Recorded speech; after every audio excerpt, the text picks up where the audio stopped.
സങ്കീർത്തനം 119:93. ഞാൻ ഒരു നാളും നിന്റെ പ്രമാണങ്ങളെ മറക്കയില്ല, അവയെ കൊണ്ടല്ലോ നീ എന്നെ ജീവിപ്പിച്ചിരിക്കുന്നത്. ദൈവം നമ്മോട് ചെയ്ത ഏറ്റവും വലിയ ഉപകാരം എന്താണ്? അത് തൻ്റെ പുത്രനെ യാഗമാക്കി തീർത്തുകൊണ്ട് നിത്യശിക്ഷാവിധിയിൽ നിന്ന് നമ്മെ രക്ഷിച്ച് നിത്യജീവൻ നൽകിയതാണ്. വീണ്ടും ജനനമെന്ന ഏറ്റവും വലിയ അത്ഭുതം നാം ഓരോരുത്തരും അനുഭവിച്ചത് ദൈവത്തിൻ്റെ കൃപയാലാണ്. ദൈവം ചെയ്ത ഈ ഉപകാരം നാം ഒരു നാളും മറക്കാനിടയാകരുത്.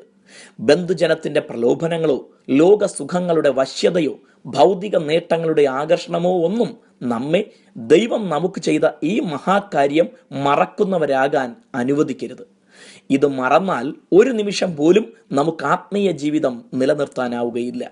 ഒരു വലിയ അപകടം നമുക്കുണ്ടായാൽ അതിൽ നിന്ന് രക്ഷിച്ചയാളെ നാം മറക്കുന്നുവെങ്കിൽ അതിനർത്ഥം നാം ഏറ്റവും നന്ദിയില്ലാത്തവരും ജീവിക്കാൻ അർഹതയില്ലാത്തവരും എന്നാണ്.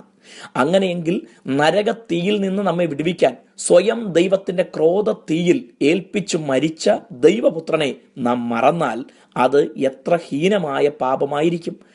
ആർക്കും നമ്മെ രക്ഷിക്കാനാകാത്തിടത്തു നിന്നും നമ്മെ രക്ഷിച്ച ദൈവത്തിന്റെ മഹാകരുണയെ നന്ദിയോടെ ധ്യാനിച്ച് ഓരോ നിമിഷവും ജീവിക്കാം.